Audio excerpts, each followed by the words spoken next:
Hey everybody, Happy New Year! Dun dun dun dun dun. Alright, so I said I wanted to finish this by the end of the year. So I'm going to finish it right now, live. Got 12, 13 days to go through, something like that. Easy peasy.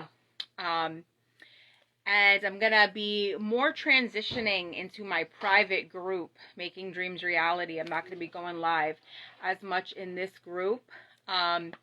So there's going to be a lot of valuable content that I'm going to be sharing in there. And I'm actually working on my first mini master course, which is going to have two 90-minute sessions. It's going to be over 2 weeks, one released each week. And it's going to be so much fun, so informative. It's going to be everything that I've learned over in 2020. So it's going to be all about quantum physics and universal law, epigenetics, all the things about how to manifest a new reality, right? To shift your beliefs, overcome negativity. So keep an eye out for that. But without further ado, I want to finish this book. So day 78, this is all about being of service to people, which is really cool because I actually just had a call with my mentor yesterday, and it's about making that switch. Yep. Okay, making the switch from it's all about me to being of service, right? And that's really what I intend. That's what I want, to be of service and really to help people, right? But you can't help anybody if you can't first help yourself. And that's why it's been my mission to transform the world one person at a time, starting with myself. She said it. Good girl. Thank you. So it is not the style of clothes one wears, neither the kind of automobile one drives, nor the amount of money one has in the bank that counts. This means nothing. It is simply service that measures success.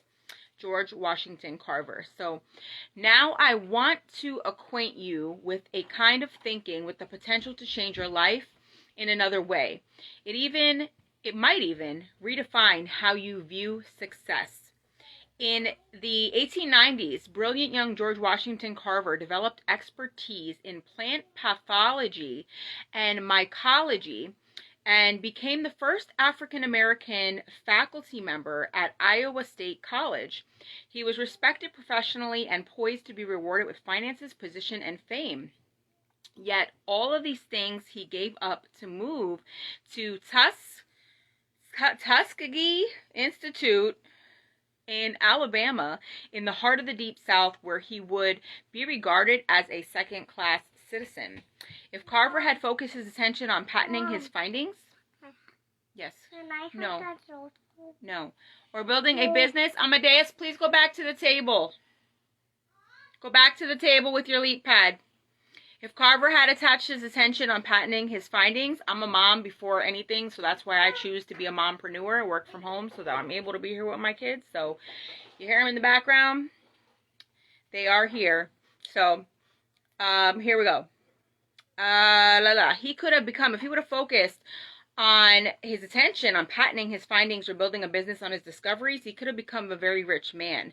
But that was never his goal. His ideas proved especially successful at helping the poor black farmers of the South and earned him national respect. He spent his whole life focused on unselfish thinking, trying to help others. Carver found more than success. By thinking beyond himself, he discovered significance.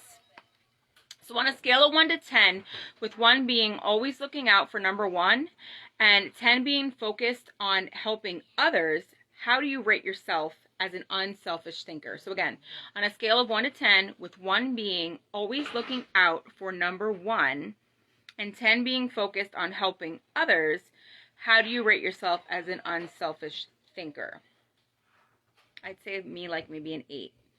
Write down 3 examples of where you were unselfish in your thinking and the positive results it netted. Day 79. There is no noble occupation in the world There is no more noble occupation in the world than to assist another human being, to help someone succeed. It's my mission to transform the world one person at a time, starting with myself. It's my the mission statement of a business that I'm with is to enhance the lives we touch by helping others reach their goals. Like ultimately, I intend to be successful by helping others. So, and that's how the universe works. What we put out, we get back. And so unselfish thinking can often deliver a return greater than any kind of thinking. Few things in life bring greater personal rewards than helping others. And you want something, right? You have to give it to get it. It's ebb and flow, right? That's how the universe works. So Charles H. Burr believed getters generally don't get happiness, givers get it. One of the benefits is that unselfish thinking brings personal fulfillment. When you spend your day unselfishly serving others, at night you can lay your head with no regrets and sleep soundly. Helping people brings great satisfaction. Even if you have spent much of your life pursuing selfish gain, it's never too late to have a change of heart. Even the most miserable person like Charles Dickens's Scrooge can turn his life around and make a difference for others. That's what Alfred Nobel did. When his brother died, Nobel said his own obituary in the newspaper instead of his brother's. That was startling, yeah. But what shook him up the most was the newspaper's statement that Alfred Nobel's company, which produced explosives, had killed more people faster than ever before. After reading this, Nobel vowed to promote peace and acknowledge contributions to humanity. And that is how the Nobel Prizes came into being. Interesting. So, are you committed to putting others first and to developing and maintaining unselfish motives? Write a declaration of commitment to helping others, then sign and date it. My declaration is I'm on a mission to transform the world, one person at a time, starting with myself. You can't change anything outside of yourself, right? So you have to first change yourself and be that example. And create the path for others, right? And my other mission statement for my business, to enhance the lives we touch by helping others reach their goals. So it's my intention to help other people. And that is my passion. And through my passion, I will be rewarded according to universal law. That's just how it works, guys. Day 80. He has achieved success who has lived well, laughed often, and loved much. Who has always looked for the best in others and given them the best he had, whose life was an inspiration, whose memory a vindication. Bessie Anderson Stanley. Of all the qualities a person can pursue, unselfish thinking seems to make the biggest difference toward adding value to others and cultivating other virtues. When you get outside of yourself and make a contribution to others, you really begin to live. I think that's because the ability to give unselfishly goes against the grain of human nature. But if you can learn to think unselfishly and become a giver, it becomes easier to develop many other virtues: gratitude, love, respect, patience, discipline, etc. Unselfish thinking also increases quality of life. The spirit of generosity created by unselfish thinking gives people an appreciation for life and an understanding of its higher values. Seeing those in need and giving to meet that need puts a lot of things into perspective. It increases the quality of life of the giver and the receiver. That's why I believe that there is no life as empty as the self-centered life. There is no life as centered as the self-empty life. If you want to improve your world, focus your attention on helping others.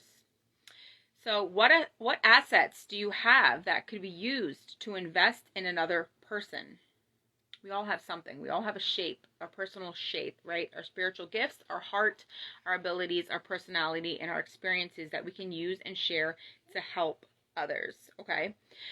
So what assets do you have, right, that you can be used to invest in another person? And what skills do you possess that someone would benefit from learning? It's funny because I just learned the difference between features. Well, I mean, I knew features and benefits, the meaning of them, but as far as what can I do for other people, how can I help other people with what I have? So what skills do you possess that someone would benefit from learning, right? like neurolinguistic programming or the things that I've learned this year, I can use all these tools to help other people. So what life experiences can be used to help another person? We all have experiences that we've been through. Once you've been through it, you can help somebody else. You can guide them, okay? Because you've already been through it. So we've all been through stuff, right? So use your story, use your voice. Share your mess, right? And turn it into a message. Your test into a testimony. You know how the sayings go, right? What resources do you possess that ought to be shared? Write out your list. We all have things that need to be shared, guys. Day 81. All right. Learn, earn, return. These are the 3 phases of life. The first third should be devoted to education. The second third to building a career and making a living. And the last third to giving back to others, returning something in gratitude. Each state seems to be a preparation for the next one. Unselfish thinking makes you part of something greater than yourself and creates a legacy. In the mid-1980s, Merck and Company, Merck like the pharmaceutical? Yeah.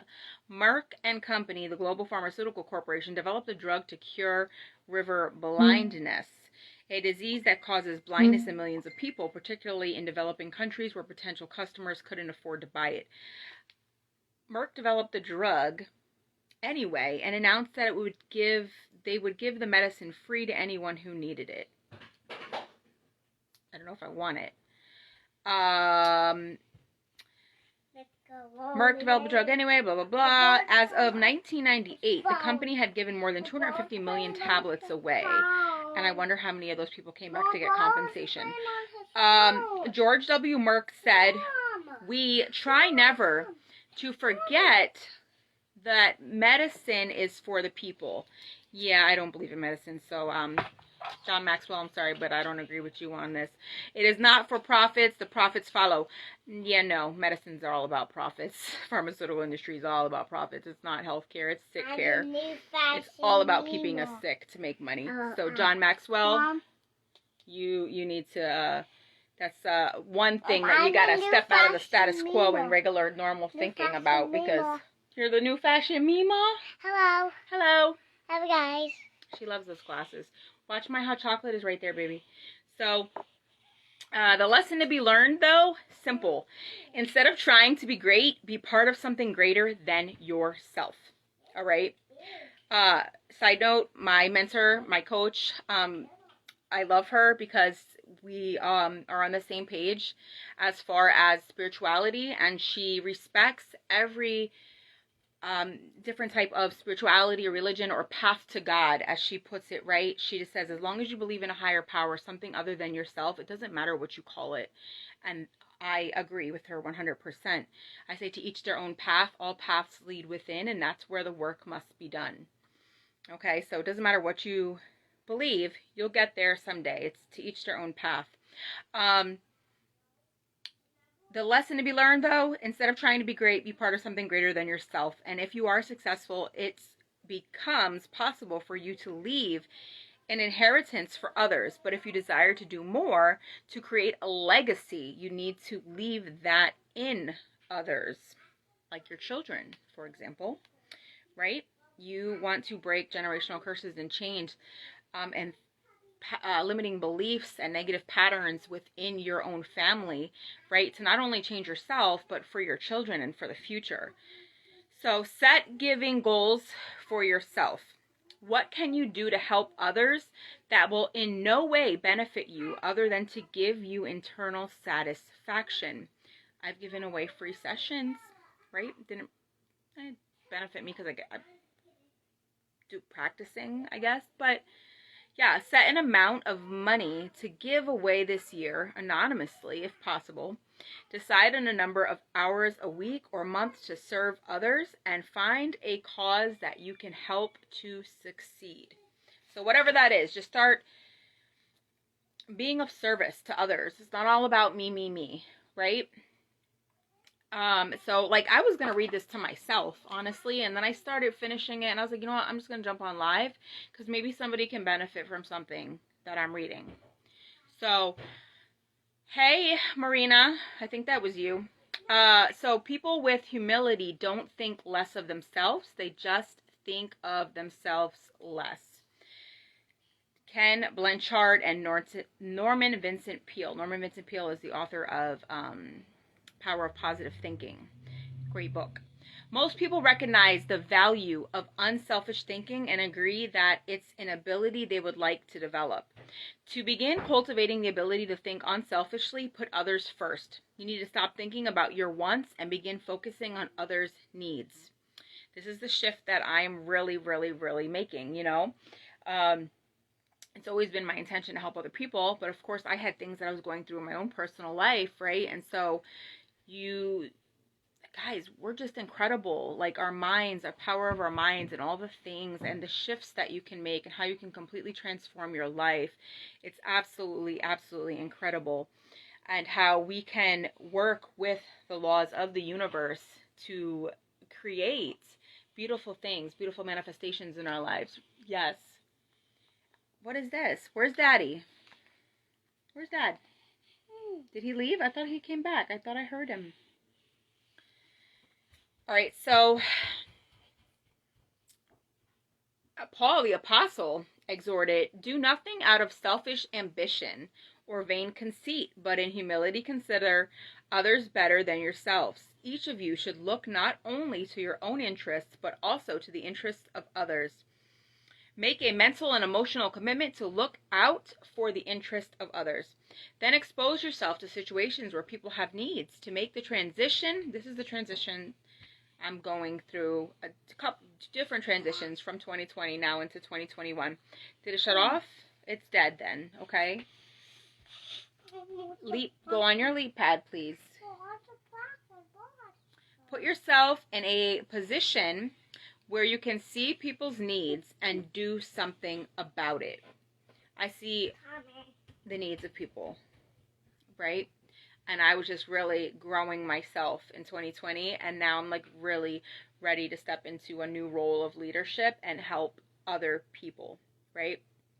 You can't help anybody unless you can help yourself first. I had a lot of healing, a lot of growing, a lot of things that I had to do within myself first, and now I can step out and help other people. So to make the transition, put yourself in the position where you can see people's needs and do something about it. So once you do, follow the advice of Todd Barnhart. Act with impact. You've got to give to live. The kind of giving you do isn't important at first. You can make donations to a food bank, volunteer professional services, serve at your church, or give to a charitable organization. The point is to learn how to give and to cultivate the habit of thinking like a giver, because according to universal law, you give what you get, ebb and flow, right? It comes, what you put out comes back to you. Okay, so during the coming week, tune your intuitive radar to look for needs in others.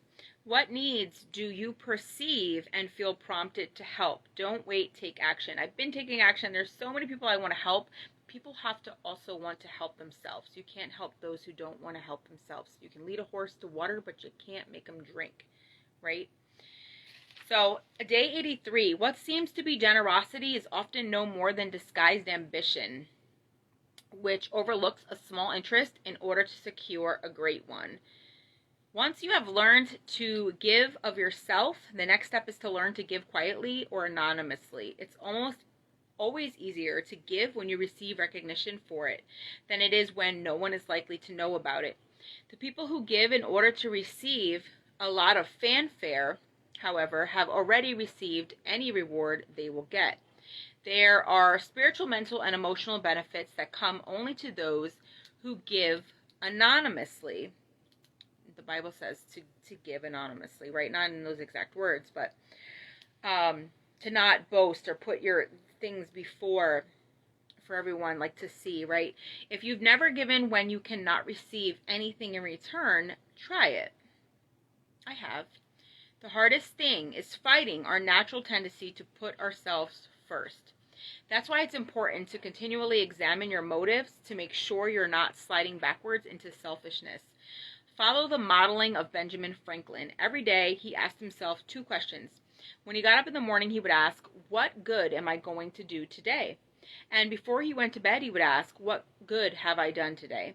And if you can answer those questions with selflessness and integrity, you can keep yourself on track. And in the morning, ask yourself, what good am I going to do today? Right? What's the first thing you usually say when you wake up? Right? Because your thoughts are so important, especially when you first wake up. I believe your mind is still, I want to say, in like theta or delta, very low brainwave state. So it's in that like hypnotic state. And so the thoughts in the morning can really set the tone for your entire day. That's why it's important to like really have silence and set intentions and visualize how your day is going to go. Okay. But these are good questions to ask yourself. What good am I going to do today? How can I help somebody else today? And before you go to bed, ask, what good have I done today? Be honest with yourself in your answers and make this a habit every day and note how it changes your life. So that's powerful, guys. Day 84. If you will help others achieve what they want, they will help you achieve what you want. Zig Ziglar. This is all about service. So there's a few days left. These last like 6 have been all about service to others. The highest level of unselfish thinking comes from when you give of yourself to another person for their personal development or well-being. Yes. If you want to become the kind of person who invests in people, people also have to invest in themselves. Okay? Right? But consider others and their journey so that you can collaborate with them. Each relationship is like a partnership created for mutual benefit. As you go into any relationship, think about how you can invest in the other person so it becomes a win-win situation. Here is how relationships most often play out. I win, you lose. I win only once. You win, I lose. You win only once. We both win. We win many times. Or we both lose. Goodbye, partnership. The best relationships are win-win. Why don't more people go into relationships like that with that attitude? I'll tell you why. Most people want to make sure that they win first. Unselfish thinkers, on the other hand, go into relationships and make sure that the other person wins first. And that makes all the difference. So think about a current or imminent professional goal that you would like to make a win-win. What must you do for your part to create that? And what effort will you make to guarantee the other person wins first? Think about a current or imminent professional goal that you would like to make a win-win. Right? So in relationships, we want it to be win-win. We're both benefiting, right? You're helping someone else win, and in the process, you win. That's what's so freaking beautiful about the company I'm with.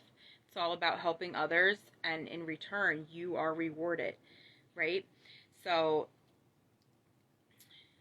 what must you do for your part to create that, and what effort will you make to guarantee that the other person wins first, right? This is all about being about service, being unselfish, selfless, working, putting others before you. Okay, so we kept asking ourselves very simple questions. What is our business? Who is our customer? And what does the customer consider value? If you're the Girl Scouts, IBM, or AT&T, you have to manage for a mission. I don't know, Francis Hesselbein said that. So how do you figure out the bottom line for your organization, business, department, team, or group?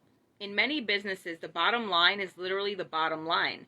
Profit determines whether you are succeeding, but dollars should not always be the primary measure of success. Success is the progressive realization of a worthy ideal. Neville Goddard said that. How would you measure the success of your family or the bottom line of a volunteer organization? Yeah, you don't make money with those things, right? So Frances Hesselbein had to ask herself exactly that question in 1976 when she became the National Executive Director of the Girl Scouts of America. At the time, the organization lacked direction, teenage girls were losing interest in scouting, and it was becoming increasingly difficult to recruit adult volunteers. Hesselbein's focus on mission enabled her to identify the Girl Scouts' bottom line. We really are here for one reason: to help a girl reach her highest potential. That enabled her to create a strategy to try to achieve it. In 1990, Hesselbeam left the Girl Scouts after making it a first-class organization, having established a bottom line not measured in dollars but in changed lives. I love it. I love it. I love it. And I'm not just changing lives, I am transforming lives, all right? So on a scale of 1 to 10, with 1 being goal-less thinking and 10 being bottom line thinking, how do you rate yourself as a bottom line thinker? Write down 3 examples of where your thinking was focused on the bottom line and the positive results it netted. So what does that mean? Really get focused on what your goal is, right? Like she said, we really are here for one reason. It's to help a girl reach her highest potential. And that was the mission of the Girl Scouts. So what is your personal mission? My personal mission is to transform the world one person at a time, starting with myself. And so I've been working on me, sharing my growth, and now everything that I'm learning, I'm going to be transitioning into my private group to share my content in there. But let's continue. Day 86. There ain't no rules around here. We're trying to accomplish something. Thomas Edison said that. If you're accustomed to thinking of the bottom line only as it relates to financial matters, you may be missing some things crucial to you and your organization. Instead, think of the bottom line as the end, the takeaway, the desired results. Every activity has its own unique bottom line. What's the bottom line? A goal you're trying to reach, right? Bottom line is you want to do X, Y, Z. If you have a job, are a parent, have a spouse, or serve in your church, you have bottom lines for each activity and relationship. As you explore the concept of bottom line thinking, recognize that it provides great clarity. Bottom line thinking makes it possible for you to measure outcomes more quickly and easily. It gives you a benchmark by which to measure activity. It can be used as a focused way of ensuring that all your little activities are purposeful and line up to achieve a larger goal. It helps you assess every situation. When you know your bottom line, it becomes much easier to know how you're doing in any given area. There's no better measurement tool than the bottom line. So what the heck is the bottom line of the goal that you are wanting to reach? Bottom line is, I want to do X, Y, Z, right? And then you plan from there. What is your personal bottom line? Why are you doing what you're doing in your career or in life or in your online business or whatever that is? Why are you doing it? Is it to make money? I hope not, right? Because we're supposed to work for love, not money. Why am I doing what I'm doing? It's to transform my life so that I can freaking help others transform their own lives. Right? I had to work on me first. Everything is you have to take care of yourself first. You are no good to anybody. Right? So what are you trying to accomplish in your family life?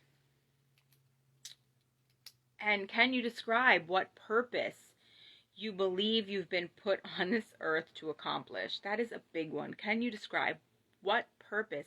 Guys, in Coach Talk Cafe, this is the master course that I'm starting next month to add transformational to my credentials to learn rapid transformational therapy, among all the other techniques that I'm going to be able to use to help people make these mindset shifts to completely transform their lives, to create time and financial freedom, to step into their full potential, right?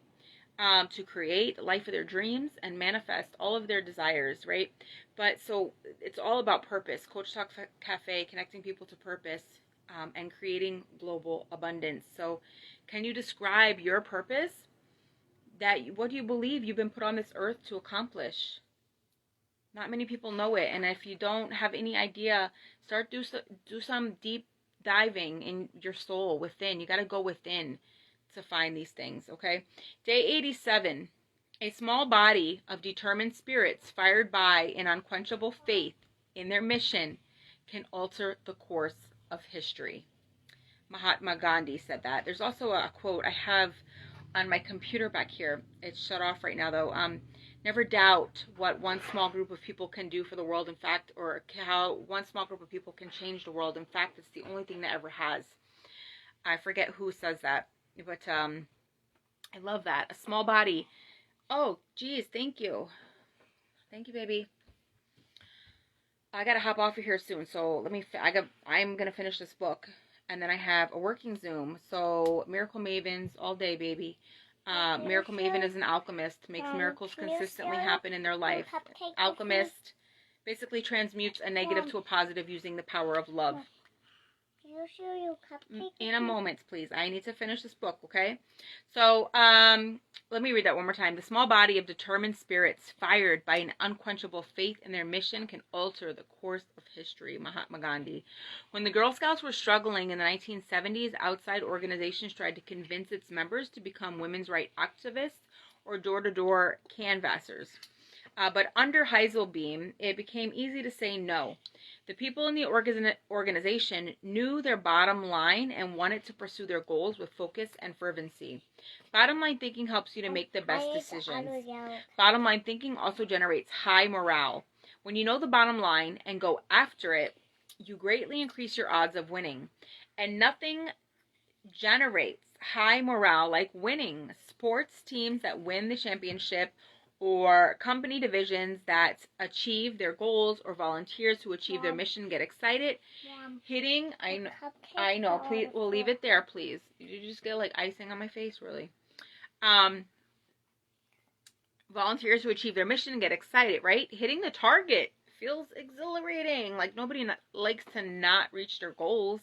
So, of course, fail forward, right? There is a growth process. No, but I'm not done, baby. This girl, she's getting icing on my face. So bottom line thinking ensures wait, where was I? You can only hit it only if you know what it is. So if you want to be successful tomorrow, you need to think bottom line today. Bottom line thinking ensures your future.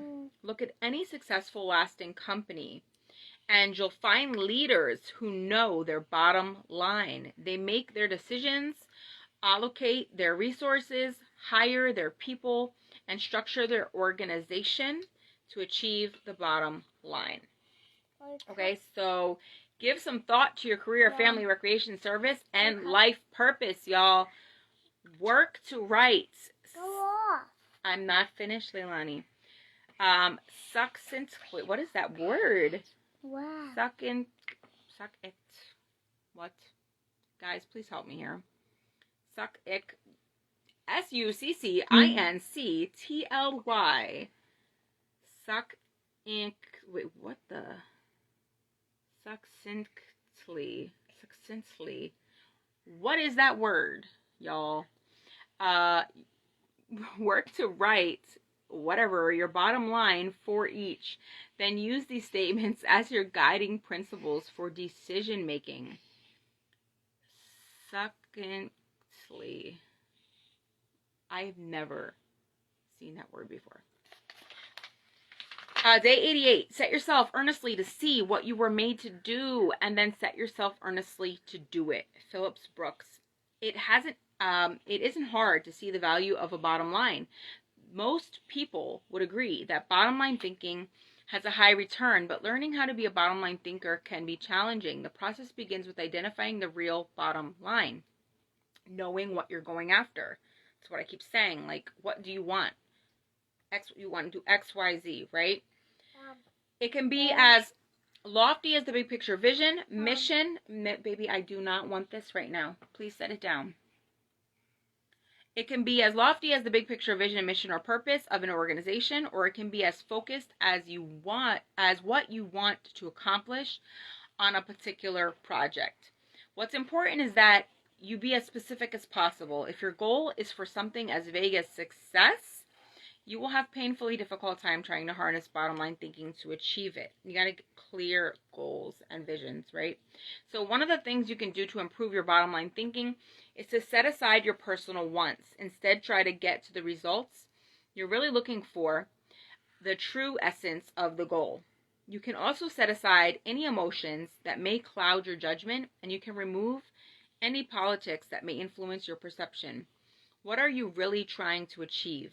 When you strip away all the things that don't really matter, what are you compelled to achieve? What must occur? What is acceptable? That is the real bottom line. Choose a major area of your life, I am almost done, or career to examine. Then set aside a block of time to determine the bottom line for this area and write it here. What are you really trying to achieve?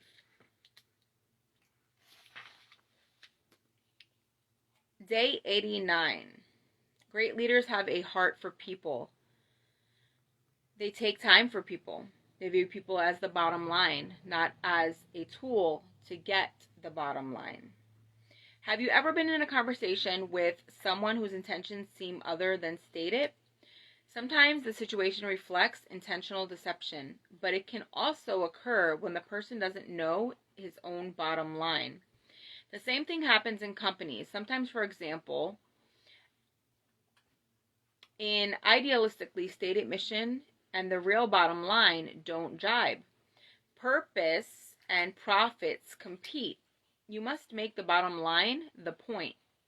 Earlier, I quoted George W. Merck, who said, "We try never to forget that medicine is for the people." Ugh. And y'all know I didn't agree with that. It is not for the profits, which is baloney. Baloney. The profits follow. Y'all. Medicine's all about profits. Do I need to repeat this? I think I do. It's not healthcare, it's sick care. They keep us sick to make money off us. Vaccines are poison. Yeah. Vaccine of poison. Yes, they are. And if we have remembered that we have never failed to appear, he probably made that statement to remind those in his organization that profits serve purpose. They don't compete with it. They're making freaking billions off of keeping people sick. Nobody trying to hear that, Mr. Murky. If making a profit were the only real bottom line and helping people merely provided the means for achieving it, the company would suffer.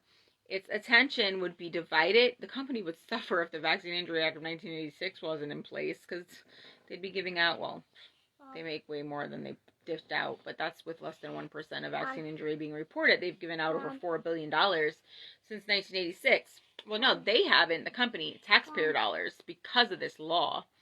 Right? If not, they would have went under a long time ago. You can share this.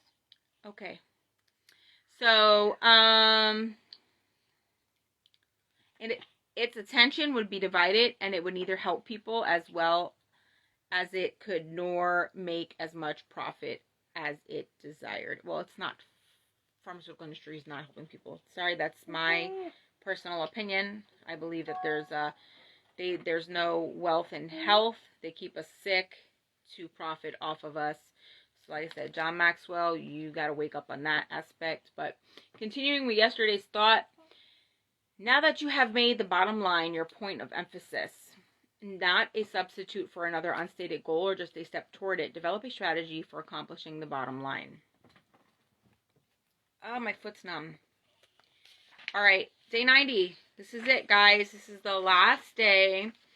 I'm done with this book. I got 2 books already set up that I want to read. Your Best Year Ever and The Vision Driven Leader. And so 1, 2, 3, 4, 5, 6, 7, 8, 9. I had to finish this, right? And I got one more over there that I have a little bit left that I got to finish. So what an immense power over the life is the power of possessing distinct aims. The voice, the dress, the look, the very emotions of a person define and alter when he or she begins to live for a reason. Bottom line thinking achieves results. Therefore, it naturally follows that any plans that flow out of such thinking must tie directly to the bottom line. And there can be only one main one, not 2 or 3. In organizations, that often means identifying the core elements or functions that must operate properly to achieve the bottom line. This is the leader's responsibility. The important thing is that when the bottom line of each activity is achieved, then the bottom line is achieved. if the sum of the smaller goals doesn't add up to the real bottom line, either your strategy is flawed or you've not identified your real bottom line. Once you have your strategy in place, make sure your people line up with your strategy. Ideally, all team members should know the big goal, as well as their individual role in achieving it. Regardless of your bottom line, you can improve it with good thinking. And bottom line thinking has a great return because it helps to turn your ideas into results and to reap the full potential of your thinking. You ate my whole cupcake. She ate my whole cupcake, guys. You are the leader of your own life. You can share Dad's cupcake. Oh, I can share Dad's cupcake. She ate mine and I can share Dad's, right? You are the leader of your own life. Think about what your bottom line is and what you want your legacy to be. Write it down and strive to focus your thinking toward creating it. Get clear on what you want to create in 2021. Make a decision that you want to change your thinking to change your life, guys, and it's totally and completely possible for you. Trust me. And small consistent steps daily, the compound effect. Start today. Don't keep putting it off, right? Make a decision today that you're ready to change. Okay, guys? I love you all. So this is a good... I'm done with this book. No, put Daddy's cupcake back. I'm going to kick her butt. She's over here eating all the cupcakes. Another book down, guys. I love you all. I hope you got something out of this. It was a wonderful 90-day journey with you all. So, truth, love, and light. Namaste. Namaste. Namaste. Namaste. Namaste. Namaste.